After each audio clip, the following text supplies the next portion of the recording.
حیدری نعرہ حیدری بلندتر صلوات اللہم صلی علی محمد وآل محمد. اعوذ باللہ السمیع العلیم من الشیطان اللعین الرجیم. بسم اللہ الرحمن الرحیم.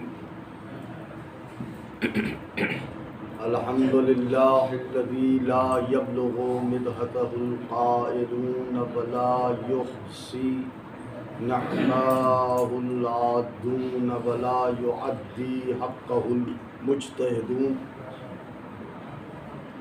الذی لیس لصفتہ حد محدود ولا نعت موجود ولا وقت معدود ولا عجل ممدود.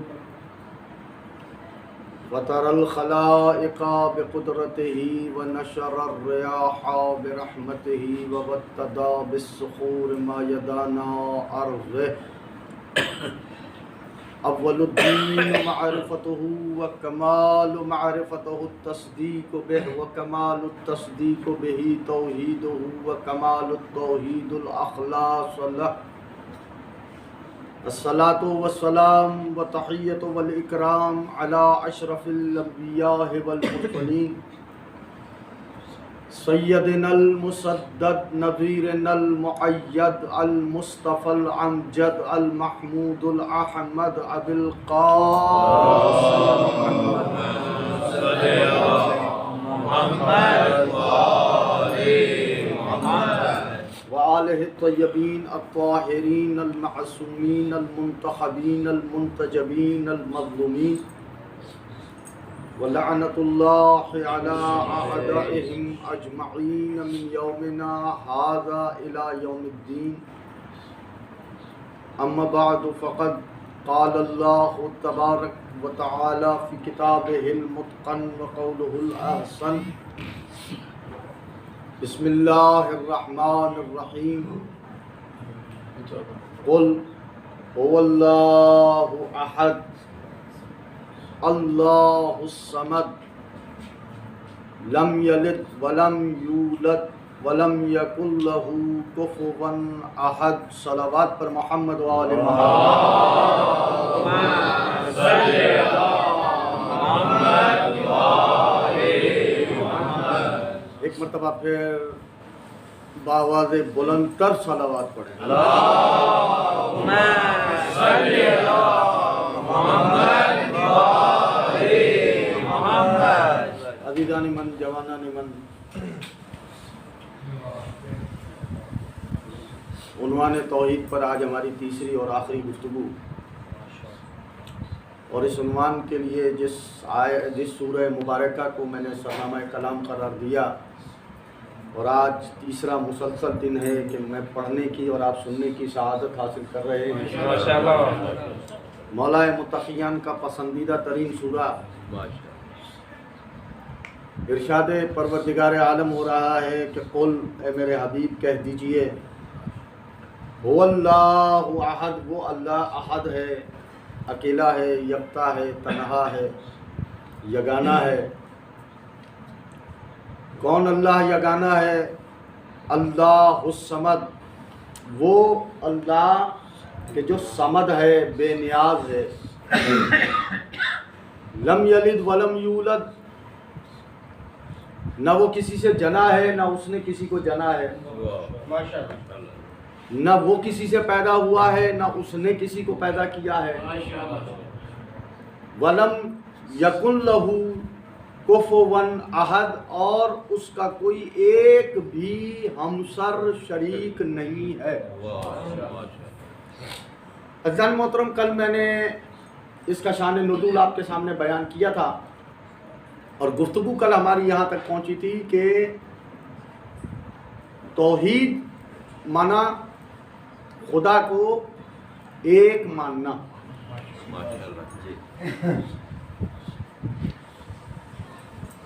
دو باتیں ہیں، ایک خدا کو ماننا یا خدا کو ایک ماننا. بظاہر باتیں دونوں ایک جیسی لگتی ہیں، لیکن حقیقت میں یہ ایک جیسی باتیں نہیں ہیں، بڑا فرق ہے ان دونوں باتوں میں۔ ایک خدا کو ماننا، خدا کو ایک ماننا۔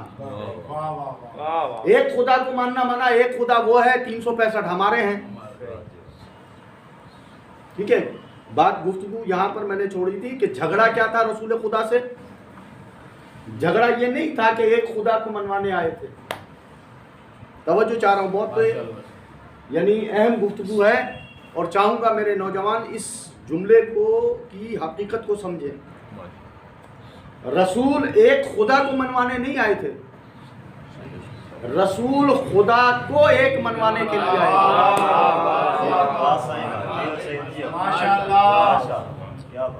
ایک خدا کو ماننا مشرکین کے لیے کوئی بڑی بات نہیں تھی۔ یہ سورہ کافرون کس لیے آئی ہے؟ آئے تھے وفد بنا کر، اے رسول جس کی آپ عبادت کرتے ہیں ہم بھی اس کی عبادت کرتے ہیں، کر لیتے ہیں، آپ ہمارے خداؤں کو برا بھلا کہنا چھوڑ دیں، آپ ہمارے خداؤں کو بھی مان لیں، ہم آپ کے خدا کو مان لیتے ہیں، آؤ یہ پیکٹ کر لیتے ہیں۔ تو رسول کسی ایک خدا کو منوانے کے لیے نہیں آئے تھے جو پیکٹ کر لیتے۔ رسول نے کیا کہا؟ قل یا ایھا الکافرون، اے میرے حبیب ان کافروں سے کہہ دے، لا اعبد ما تعبدون، جس کی میں عبادت کرتا ہوں تم اس کی عبادت نہیں کرتے، ولا انتم عابدون ما اعبد، نہ تم اس کی عبادت کرتے ہو جس کی میں عبادت کرتا ہوں۔ اور پھر دوبارہ آیا ولا انا عابد ما عبدتم، اور نہ ہی میں اس کی عبادت کرتا ہوں جس کی تم عبادت کرتے ہو۔ یعنی وہ ایک معاہدہ لے کر آئے تھے، تو پروردگار عالم نے 2 مرتبہ یہ جملہ لا کر ان کی بات کو ریجیکٹ کر دیا کہ یہ رسول کسی ایک خدا کو منوانے کے لیے نہیں آیا ہے، یہ خدا کو ایک منوانے کے لیے آیا ہے۔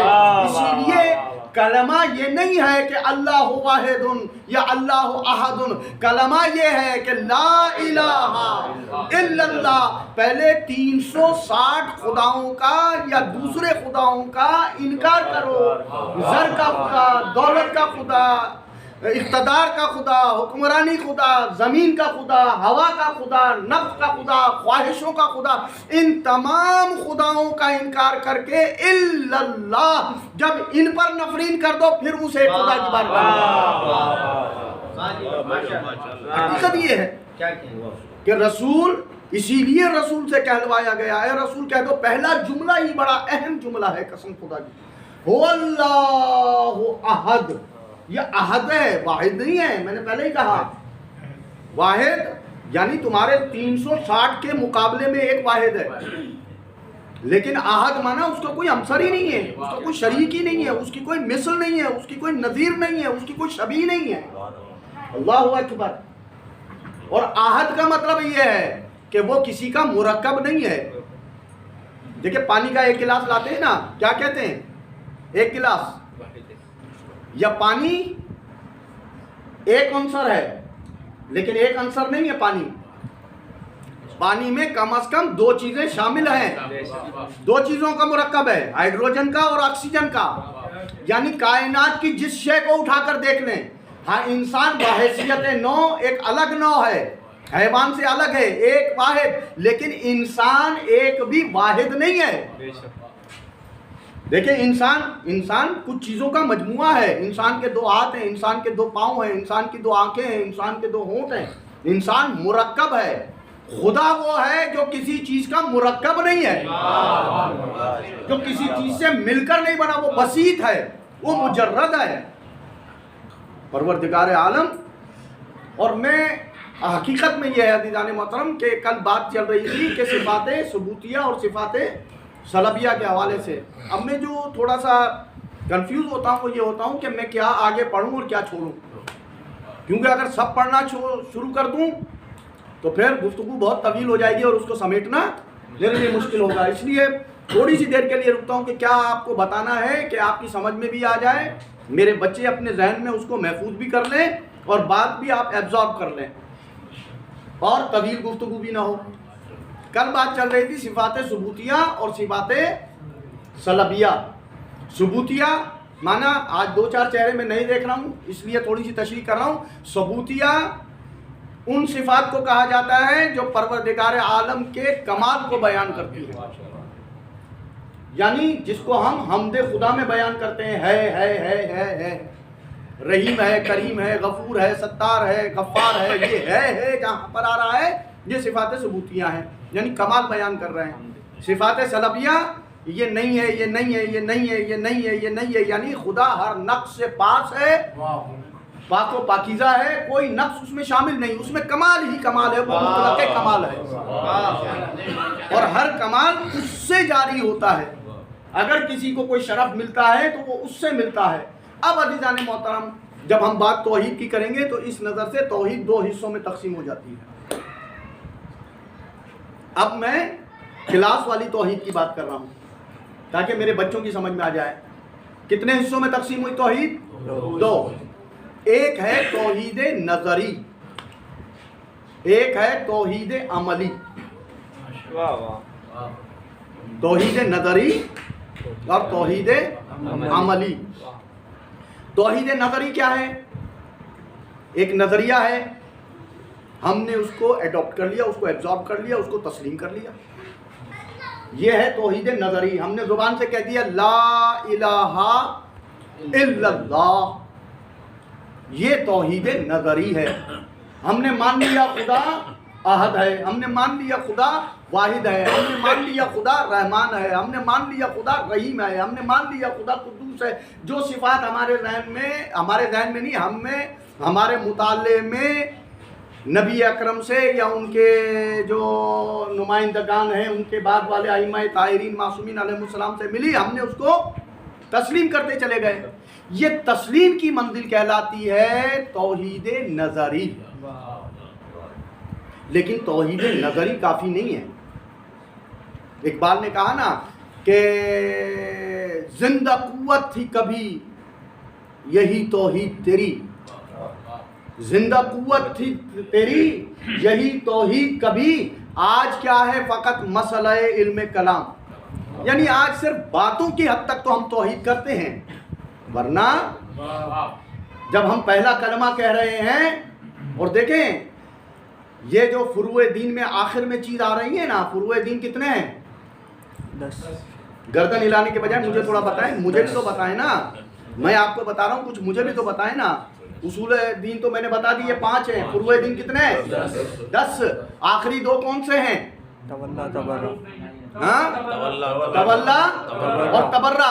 وہاں تولا اور تبرہ ہے، لیکن جب ایک غیر مسلم مسلمان بنتا ہے تو تولا اور تبرہ نہیں کرتا، پہلے تبرہ کرتا ہے، بعد میں تولا پہ آتا ہے۔ ہاں، پہلے تبرہ ہے۔ تبرہ مانا بیزاری، اور کچھ نہیں ہے۔ تبرہ کا مطلب گالیاں دینا نہیں ہے، تبرہ کا مطلب غیر شائستہ الفاظ سے کسی کو یاد کرنا نہیں ہے۔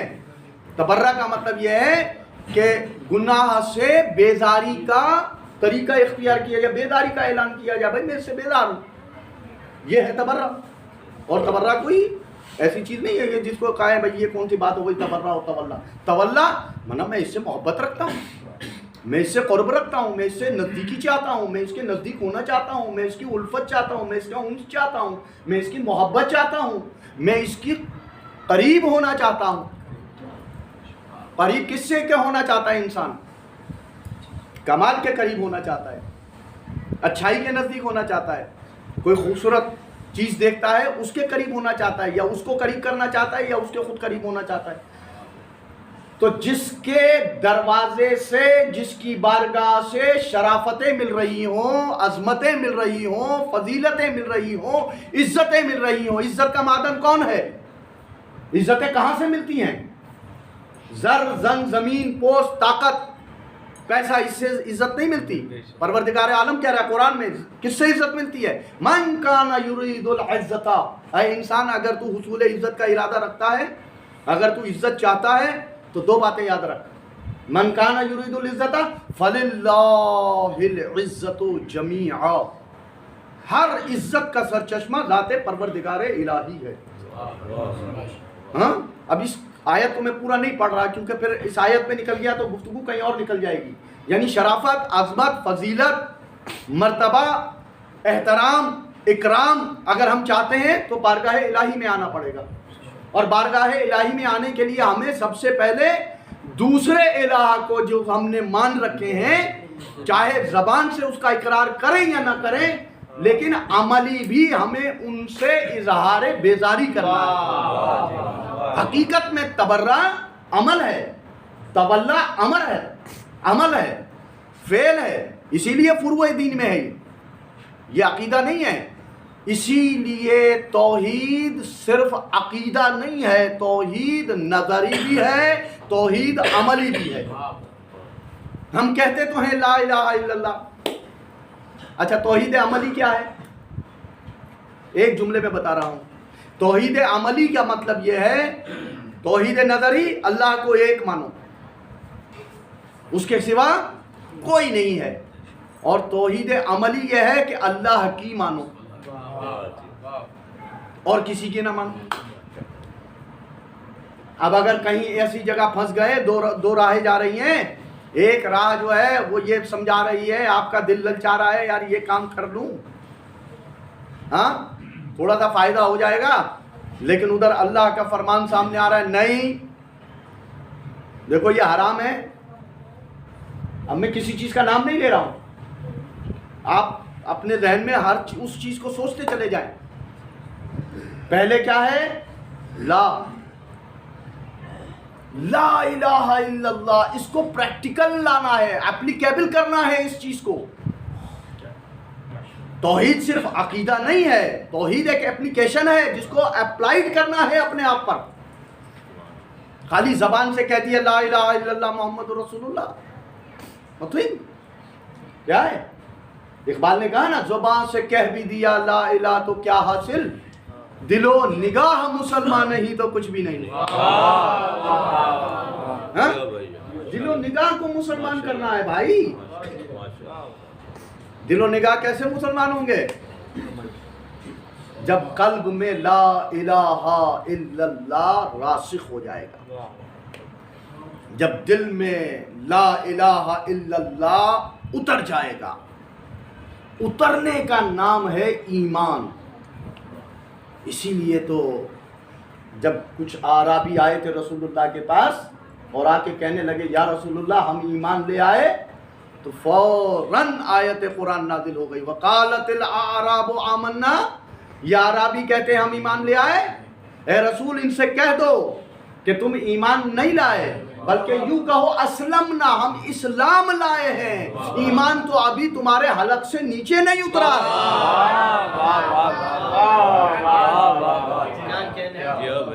حقیقت کیا ہے یہ؟ دیکھیں وہ فضائل اپنی جگہ جو ہم مجالس میں پڑھتے ہیں، حقیقت کیا ہے کہ حلق سے نیچے نہیں اترا۔ حقیقت یہ ہے کہ ہم زبان میں جیسے مولا امام حسین علیہ السلام کی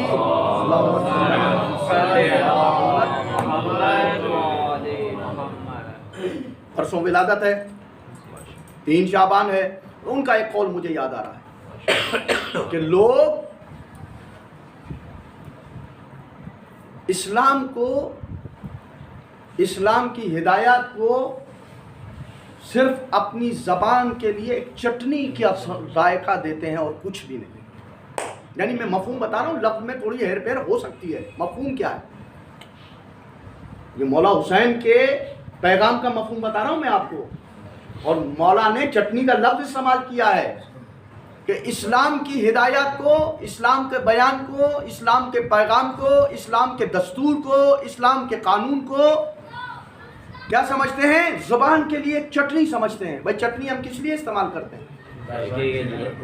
پیٹ بھرنے کے لیے نہیں، ذائقے کے لیے۔ کھانا تھوڑا پھیکا لگ رہا ہے، اس کے ساتھ تھوڑی چٹنی ہو جانی چاہیے۔ ہم اسپائسی کھانے کے عادی ہو گئے نا زیادہ تر، ہاں میں خود اسپائسی کھانے کا عادی ہوں، میں اپنی بات کر رہا ہوں۔ اسی لیے آئے دن جو ہے میرے معدے کے مسائل رہتے ہیں، ٹھیک ہے؟ تو جہاں اسپائسی کھانا آئے گا وہاں معدے کے مسائل شروع ہو جائیں گے۔ بس میں نے بات آپ تک پہنچا دی ہے۔ اسلام میں اسپائسی کھانے کی گنجائش نہیں ہے، ہاں، اور اسلام میں یہ بھی نہیں ہے کہ اگر کوئی چیز ہمارے فائدے کے لیے آ رہی ہے تو اسے قبول کر لیں، اور اگر کوئی ایسا حکم آ گیا کوئی ایسی جگہ پہنچ گئے جہاں ہمیں نقصان پہنچ رہا ہے، یار چلو چھوڑ دیتے ہیں، نہیں. فَأَقِمْ وَجْهَكَ لِلدِّينِ حَنِيفًا، اپنے رخ حیات کو جھکا دو اس دین حنیف کے آگے. اللہ اکبر. اور ایک اور آیت کا مفہوم ہے کہ اسلام میں پورے کے پورے داخل ہو جاؤ.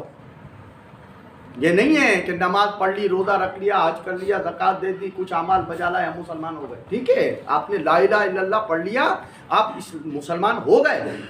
نہیں ہے، میں نہیں کہتا. جب آپ کی شریعت کہتی ہے بظاہر مسلمان پر کیا چیزیں لاگو ہوتی ہیں، لا الہ الا اللہ محمد رسول اللہ کہہ دیا، نماز پڑھ لی، زکوٰۃ دے دی، حج کر لیا، جو دوسرے اعمال ہیں بڑے بڑے وہ انجام دے لیا، وہ مسلمان ہے.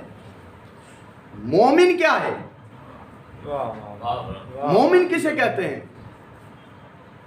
مومن اسے کہتے ہیں کہ جو ان چیزوں کا اثر اپنے دل میں لے کر روز بروز خدا سے نزدیک تر ہوتا چلا جائے. اگر خدا سے نزدیک نہیں ہو رہا ہے، نماز پڑھ رہا ہے لیکن خدا سے نزدیک نہیں کر رہی ہے وہ نماز، تو وہ نماز اللہ کی بارگاہ میں پہنچ ہی نہیں رہی ہے. اگر آپ روزہ رکھ رہے ہیں، بھائی روزہ کس لیے؟ اگلا مہینہ روزے کا ہے نا، کس لیے روزہ؟ یا ایھا الذین آمنوا کتب علیکم الصیام کما کتب علی الذین من قبلکم لعلکم تتقون. ہر عبادت کا ایک فلسفہ ہے، اور ہر عبادت اس لیے ہے کہ وہ تمہیں خدا سے نزدیک کرے، وہ خدا شناسی کی طرف لے کر جائے، وہ تمہیں عبودیت کے قدموں سے ربوبیت کی سیر کروائے. اللہ اکبر. عبودیت کے قدموں سے ربوبیت کی سیر، جیسے رسول خدا نے عبودیت کے قدموں سے معراج پر گئے اور ربوبیت کی سیر کی. کس مقام پر پہنچے؟ ثم دنا فتدلى فكان قاب قوسين او ادنى فاوحى الى عبده ما اوحى. یہ منزل ہے، یہ پروردگار چاہ رہا ہے کہ میں نے اپنے رسول کو جس طریقے سے بلایا آپ بھی آ سکتے ہو، آپ بھی میری بارگاہ میں آ سکتے ہو. رسول ان سے کہہ دے الصلاۃ معراج المومن. آیا نماز آپ کے لیے معراج بن رہی ہے یا نہیں بن رہی؟ معراج کا مطلب کیا ہے؟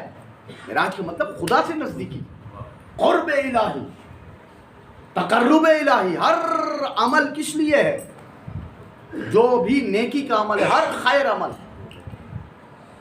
نماز، روزہ، حج، زکوٰۃ، خم، جہاد، تولا، تبرع، یہ جتنے فروع دین ہیں یہ کس لیے ہیں؟ اس کے علاوہ بھی اگر آپ ماں باپ کی خدمت کرتے ہیں، اگر آپ بیٹے کی تربیت کرتے ہیں، اگر آپ بیٹے کو تعلیم دلاتے ہیں، اگر اس لیے اب دیکھیں شرک میں بتا رہا ہوں آپ کو، شرک کیا ہے؟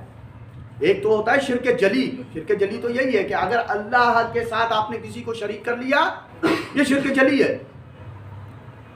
براہ راست آپ نے کسی اور کو خدا کہہ دیا، یہ شرک جلی ہے. شرک خفی کیا ہے؟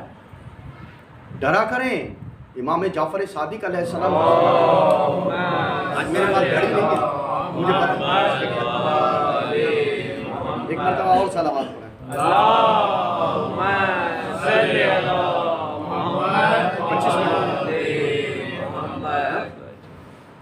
تو امام جعفر صادق کیا فرماتے ہیں؟ اللہم صلی علی محمد وعلی محمد، کے ڈرو اس چیز سے، اس شرک سے کہ جو تمہاری رگوں میں اس طریقے سے چل رہی ہے جیسے کالی کھائی میں کالی چیونٹی چلتی ہے اور پتہ بھی نہیں چلتا. یہ کیا ہے شرک؟ یہ کون سا شرک ہے؟ آپ اس کو شرک سمجھتے ہی نہیں ہیں. میں اس کو شرک نہیں سمجھتا، میں آپ کی نہیں اپنی بات کرتا ہوں، میں اس کو شرک نہیں سمجھتا. کیا؟ اب ایک بات بتا رہا ہوں اور اس پہ آپ اپلائی کرتے ہوئے سب عمل کو دیکھ لیجئے گا. اگر یہ معصوم کے فرامین کی روایت میں مفہوم بیان کر رہا ہوں سر، اگر آپ اپنے بچے کی تربیت یہ نیت رکھ کر رہے ہو، ہر عمل کا دار و مدار کس چیز پر ہے؟ نیت پر. اگر آپ اپنے بچے کی تربیت، اس کی تعلیم، اس کا خرچہ، اس کا بڑھاوا، اس کی ہر چیز کا خیال رکھنا اس نیت سے کر رہے ہو کہ کل یہ بڑا ہو کر میں بوڑھا ہو جاؤں گا تو یہ میرا خیال رکھے گا، یہ شرک ہے. یہ شرک ہے. کیوں؟ تمہارا خیال وہ رکھے گا، خدا کو بھول گئے؟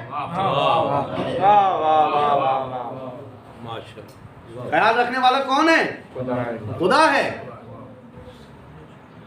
اور اگر آپ نے اس کا خیال اس طریقے سے رکھا، یہ نیت کر کے رکھا کہ پروردگار نے یہ مجھ پر ذمہ داری ڈالی ہے، پروردگار نے میرے ذمہ یہ لگایا ہے کہ یہ میری اولاد ہے، میں اس کے حقوق ادا کروں اور اس کی صحیح تعلیم و تربیت کروں، پروردگار نے میرے ذمہ یہ لگایا ہے، تو وہ ایسا جوان ابھرے گا کہ تمہیں نیت کرنے کی ضرورت ہی نہیں ہوگی، وہ تمہارا خیال کرے گا۔ مل کر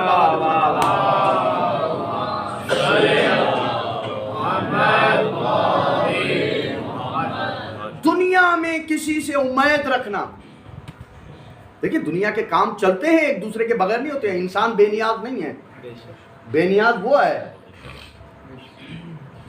کائنات کا نظام ایک دوسرے کے تعاون سے چلتا ہے۔ قرآن کہتا ہے کہ نیکی کے کاموں میں ایک دوسرے کی مدد کرو اور برائی کے کاموں میں ایک دوسرے کی مدد نہ کرو۔ تعاونوا علی البر ولا تعاونوا علی الاثم والعدوان، یہ قرآن کی آیت ہے۔ تعاون چلتا ہے لیکن اس تعاون میں نیت کیا ہے؟ یہ معاشرہ ہے، پروردگار نے یہ نظام بنایا ہے، ہمیں اس نظام کے تحت چلنا ہے، ہمیں ایک دوسرے کی مدد کرنی ہے، ہمیں ایک دوسرے سے جڑ کے چلنا ہے۔ جیسے میں اللہ کا بندہ ہوں، یہ بھی اللہ کا بندہ ہے، اس کو میری ضرورت ہے، اس کی میں اگر اس کو مدد کی ضرورت ہے میں اس کی مدد کروں، جہاں میں یہ میری مدد کر سکتا ہے وہاں یہ میری مدد کرے۔ اس طریقے سے اگر معاشرہ چلے گا تو وہ ایک الوہی معاشرہ ہوگا، وہ ایک الہی معاشرہ ہوگا۔ وہاں نظر آئے گا کہ توحیدی معاشرہ کسے کہتے ہیں، توحید کسے کہتے ہیں۔ توحید عملی، توحید کو اپنے اندر راسخ کریں، آپ کے اعمال میں توحید نظر آنی چاہیے۔ آپ ایک الہی بندے کے طور پر دنیا میں زندگی گزاریں تاکہ لوگ یہ کہیں یہ الہی بندہ ہے۔ مولا کائنات کیسے زندگی گزارتے تھے، کس طریقے سے؟ اللہ اکبر، میں کیا بیان کروں۔ یہ وہ ہیں قل هو اللہ احد۔ اب دیکھیں ہم اللہ کو، میں نے جیسے پرسوں کہا تھا، اللہ کو ہم نہیں پہچان سکتے، ہماری کیا، اور کل میں نے ایک دعا بھی آپ کے سامنے پیش کی تھی، ہماری کیا مجال۔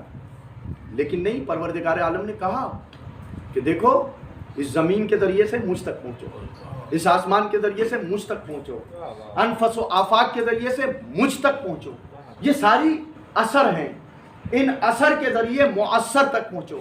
جبھی تو ایک بڑھیا سے جب پوچھا رسول خدا نے، کہا تو خدا پر کوئی دلیل رکھتی ہے، جس پر کوئی تو ایمان رکھتی ہے اس پر کوئی دلیل ہے تیرے پاس؟ عزیزو یاد رکھو، خاندانی مسلمان نہ بنو۔ میرا باپ مسلمان تھا میں بھی مسلمان ہوں، نہیں۔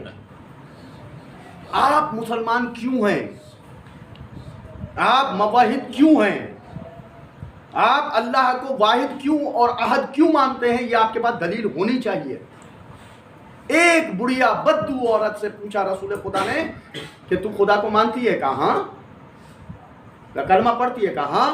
کہا تو خدا کو کیسے مانتی ہے، تو نے کیسے پہچانا خدا کو، دلیل کیا ہے تیرے پاس خدا کی؟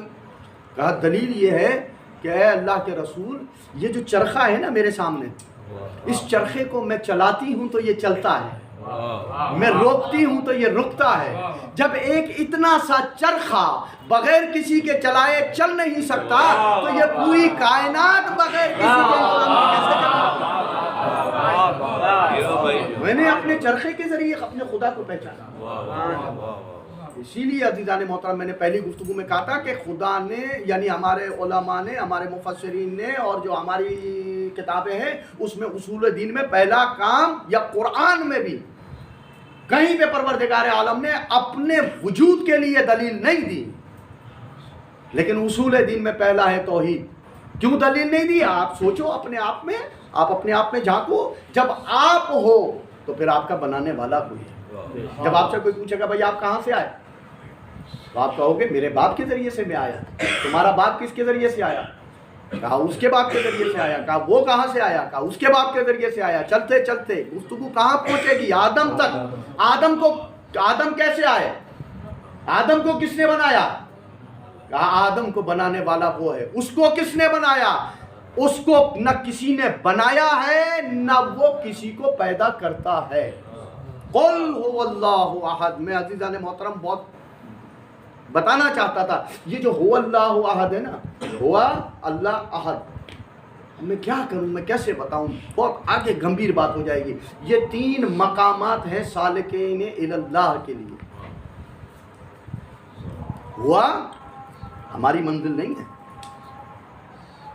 ہوا منزل ہے مقربین الہی جو صرف اس کو ہوا کے ذریعے سمجھتے ہیں. ہوا اللہ کا نام. اگر مقربین کے سامنے صرف ہوا کہا جائے, ہم کون ہیں؟ ہم اثر کے ذریعے سے مؤثر تک پہنچتے ہیں, اور جو ہوا والے ہیں وہ اثر کے ذریعے نہیں پہنچتے. کیوں؟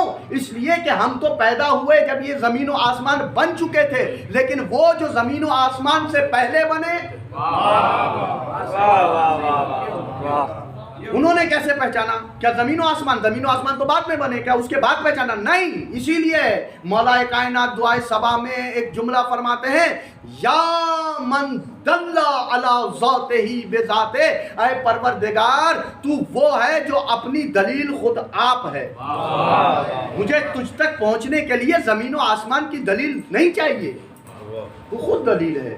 بس عزیزان محترم, یہیں پہ میں اپنی اس گفتگو کو روکوں گا, اور انشاءاللہ اگر کبھی موقع ملا تو اس تقریر کو آگے بڑھائیں گے, اس گفتگو کو, اس عنوان کو آگے بڑھائیں گے, اس دعا کے ساتھ کہ پروردگار الہی ہمیں صحیح مفہوم توحید سمجھنے کی اور اس کی معرفت کی توفیق و سعادت عطا فرمائے. مجھ سے کہا گیا تھا کل کہ سائیں 5 منٹ سوال جواب کا ٹائم رکھیں, اگر آپ ہیں تو بس ٹھیک ہے, اگر کسی کو کچھ سوال پوچھنا ہے تو اسی سے متعلق کہ جو میں 3 دن میں درس دیا, اگر آپ کے ذہن میں کوئی سوال ہے تو سوال کریں, نہیں تو پھر دعا کو اپنے اختتام تک پہنچاتے ہیں.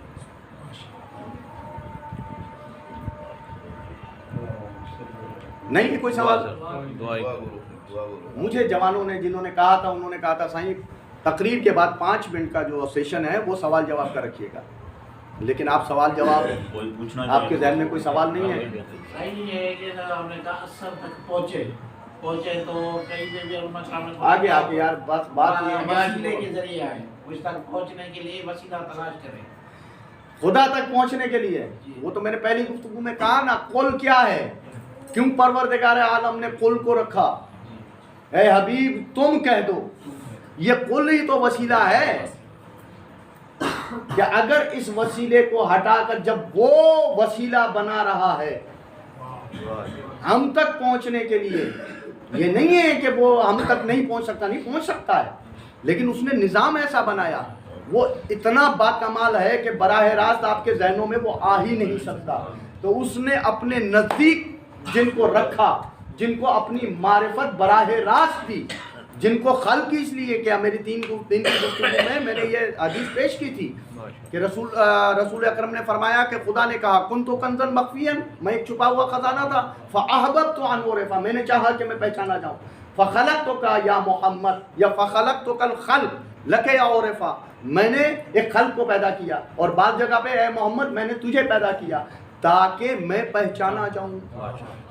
یعنی میں نے آپ کو بتایا تھا کہ ہم اپنے ذہن سے خدا تک نہیں پہنچ سکتے, اپنے قیاس سے خدا تک نہیں پہنچ سکتے, اپنے وجدان سے خدا تک نہیں پہنچ سکتے, اپنے خیال سے خدا تک نہیں پہنچ سکتے. جو خدا کے نمائندے ہیں ان کے ذریعے سے ہمیں خدا تک پہنچنا ہے. کیونکہ اگر ہم قیاس کریں گے, ہم خیال کریں گے, ہم کوئی گمان کریں گے, ہم کوئی ظن اپنے دماغ میں لائیں گے کہ خدا ایسا, خدا ایسا, خدا ایسا, خدا ایسا, تو وہ خدا نہیں ہوگا, ہماری مخلوق ہوگی کہ ہم نے سوچا ہے. وہ خدا سوچ میں نہیں آتا.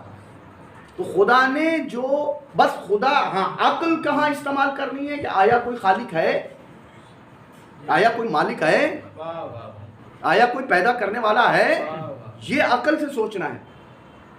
یہ جو میں نے ابھی آخر میں پیش کی کہ خاندانی مسلمان نہ بنو, دلیل رکھو. اگر کوئی پوچھے تم موحد کیوں ہو, تم توحید پر ایمان کیوں رکھتے ہو, تم ایک خدا کو کیوں مانتے ہو, تم خدا کو ایک کیوں مانتے ہو, تو تمہارے پاس دلیل ہونی چاہیے کہ میرے پاس دلیل یہ ہے کہ میرا خود وجود, مجھے کس نے پیدا کیا, یہ کائنات کیسے چل رہی ہے, اس کائنات کا بنانے والا کون ہے. یعنی جب ہمارے لیے یہ ہے کہ ہم اثر کے ذریعے سے مؤثر کو پہچانیں, اور پھر اس اثر کے ذریعے سے بھی ہم صحیح طریقے سے نہیں پہنچ سکتے تو اس نے اس اثر کو بھیجا جو اس کا اثر ہے، جن کو مظاہر خدا بنا کر بھیجا پروردگار نے، اپنا مظہر بنا کر بھیجا، اپنے اسم کا مظہر بنا کر بھیجا۔ اسی لیے معصومین کا فرمان ہے نحنو اسماء اللہ، نحنو حجاب اللہ، نحنو باب اللہ، ہم اللہ کے اسماء ہیں، ہم اللہ کا حجاب ہیں، ہم اللہ کے باب ہیں، دروازے ہیں، وہ دروازے کہ جن تک پہنچ گئے تو خدا تک پہنچ گئے۔ الحمدللہ رب العالمین۔ اور کوئی سوال؟ بس پھر پروردگار اچھا کوئی اگر جس کا تھوڑا تیز، میں ذرا کم سنتا ہوں۔ جی خدا جس کا یقین ہی نہیں ہے کہ کوئی خدا ہے یا نہیں، اس کے لیے کوئی دلیل؟ میں نے کہا کہ یقین تو اگر وہ غیر جانبدار ہو کر اپنی عقل سے پوچھے، ہاں اپنی عقل سے پوچھے صرف کہ میں یہ جو سوچ رہا ہوں، ایک تھا فلسفی ڈیکارٹ اہل تشکیک کا سرخیل تھا۔ اہل تشکیک مانے وہ یہ سمجھتے تھے کہ میں ہوں یا نہیں ہوں، میں ہوں یا نہیں ہوں، لیکن اس کا یہ کہنا تھا کہ یعنی وہ شروع ہوتا تھا شک سے، شک وہ کہتا تھا شک سے یقین کی طرف چلو۔ یہ ایک بڑا فرقہ چلا تھا، اس کا نام تھا اہل تشکیک، یورپ میں، یعنی یہ فرانس کا بندہ تھا، ڈیکارٹ فلسفی تھا۔ اس نے کہا کہ شک کے ذریعے سے یقین کی طرف چلو۔ اس نے کہا کہ میں ہوں یا نہیں ہوں، میرے ہاتھ ہیں یا نہیں ہیں، میری آنکھیں ہیں یا نہیں ہیں، یعنی وہ شک کی طرف چلا گیا۔ لیکن شک کرتے کرتے پھر اس مقام پر آیا کہ کیونکہ میں سوچ رہا ہوں اس لیے میں ہوں۔ ٹھیک ہے، ایک سوچ کے ذریعے وہ پہنچا کہ میں سوچ رہا ہوں تو میں ہوں۔ اب آپ سوچ کیا رہے ہیں، یہ آپ کی سوچ آپ کو کہاں لے جا رہی ہے، اس کو دیکھو کہ بھئی یہ کائنات ہے یا نہیں ہے۔ اگر کائنات ہے تو اس کا بنانے والا کون ہے؟ اگر آپ ایک صحرا میں جائیں اور وہاں ایک بڑی عالیشان بلڈنگ دیکھیں تو آپ کیا سوچیں گے؟ یہ بلڈنگ خود بخود بن گئی یا اس کا کوئی بنانے والا ہے؟ آپ یہی سوچیں گے نا، آپ کی عمومی، آپ کسی سے پوچھیں گے نہیں۔ وہ صحرا ہے، کوئی نہیں ہے آپ کے پاس، آپ نے ایک بلڈنگ کو دیکھا، بڑی شاندار بلڈنگ ہے، بڑی بہترین بلڈنگ ہے، بڑی منظم بلڈنگ ہے، بڑی اعلیٰ بلڈنگ ہے، اور آپ جب اس کو دیکھیں گے تو آپ کیا کہیں گے؟ یار یہ جس طریقے سے منظم بلڈنگ ہے، عمارت ہے، اس کا مطلب ہے اس کا کوئی بنانے والا ہے۔ تو اب یہ جو سورج صبح کے ٹائم پہ نمودار ہوتا ہے اپنے ٹائم پہ، اور چلتا چلتا رات کو غروب ہوتا ہے، مشرق سے نکلتا ہے مغرب میں غروب ہوتا ہے، کبھی مغرب سے نہیں نکلا مشرق میں نہیں ہوا، وہ معجزے والی بات الگ ہے، لیکن کیا ہے عموماً، کیا ہے نظام، کیا ہے مشرق سے نکلے گا مغرب کی طرف جائے گا، چاند نکلے گا چاند کی اپنی خطریں ہیں، ستارے نکلیں گے ستارے کی اپنی خطریں ہیں، کبھی رات دن سے پہلے نکلی ہے، کبھی دن رات سے پہلے نکلا ہے۔ یہ ایک منظم طور پر جو پروگرام چل رہا ہے تو اس کا کوئی چلانے والا ہے یا نہیں ہے؟ اور اگر کوئی ہے تو پھر کتنے ہیں؟ اگر ایک سے زیادہ ہیں تو ایک سے زیادہ میں تو جھگڑا ہو سکتا ہے، وہ کہے گا نہیں میں تو دن کو نکالوں گا، وہ کہے گا میں رات کو نکالوں گا، لیکن یہ جب ایک منظم طریقے سے چل رہا ہے تو اس کا کوئی خالق ایک واحد اور احد ہے۔ اور کوئی سوال؟ وآخر دعوانا ان الحمدللہ رب العالمین۔ السلام علیکم ورحمۃ اللہ وبرکاتہ۔ پروردگار ہماری اس صحیح کو اپنی بارگاہ میں قبول منظور فرما۔ پروردگار ہمیں